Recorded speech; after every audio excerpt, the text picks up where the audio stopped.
Hello everyone, it's Shane Kanto, your Wasteland reviewer, and I'm here to review the new comedy, The Fabulous Four. And this is from director Jocelyn Moorhouse, and focuses on four friends trying to reconnect, as one of them is going to be getting married, and the rest of them are there to be bridesmaids. The only thing is, one of them is not there thinking that's the point of this trip, and is brought there under false pretenses. And we have Bette Midler as Marilyn, this woman whose husband recently died. She's a huge TikTok star and later in life, and has plenty of money. She's in Key West, and she just wants to live her life and wants to marry new guy, and she is obnoxious. Like, everything about her is just in your face obnoxious, and there isn't a whole lot of loving things or enjoyable things or sweet and meaningful things about her. It's just, she's very abrasive. And then you have Cheryl Lee Ralph, who plays Kitty, who honestly is the most interesting character here. Coming off of all this big buzz from Abbott Elementary, she has a whole dynamic with her daughter who's super religious, but Kitty has her own marijuana farm, and it causes tension. And she has the most dynamic character and layers to her, that she isn't just one-note joke. Megan Mullaley's Alice honestly is an insufferable character that really doesn't add anything to this.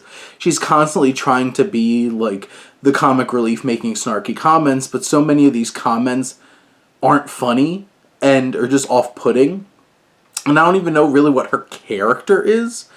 And then you have Susan Sarandon, who plays Lou. She's a doctor, she's a surgeon, but she's extremely uptight and loves her cats.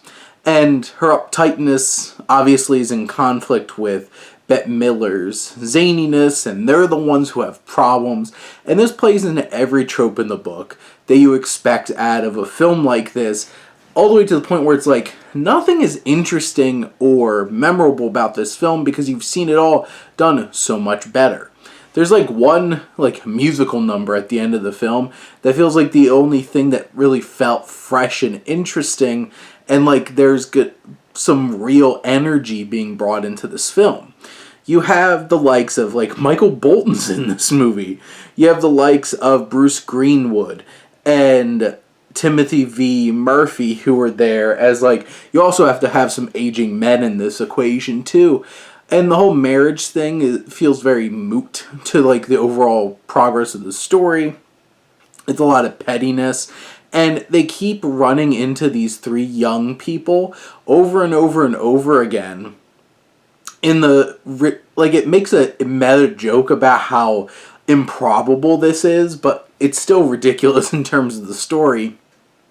And the times where it's trying to be fresh and different, hey, sex toy jokes or going to a strip club, all those things feel so tired at this point.